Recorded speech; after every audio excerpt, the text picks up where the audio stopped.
Klavye bu. Güzel. Şöyle test. Güzel. Alabilirsiniz, tavsiye ederim. Şu an PC'ye bağlı değil.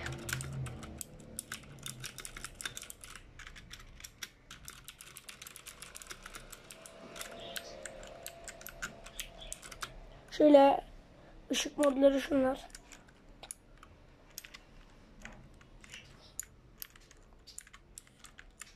Şöyle göstereyim. Işık modları şunlar.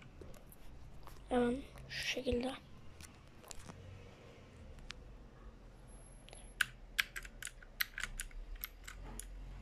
Şöyle bir şey.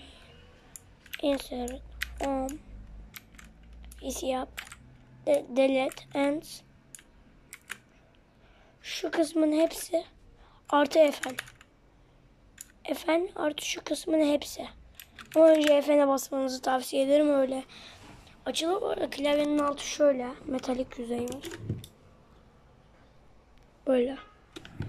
Game Power Warlock. Öneririm, bir sürü ışık modu var. Kullanabilirsiniz.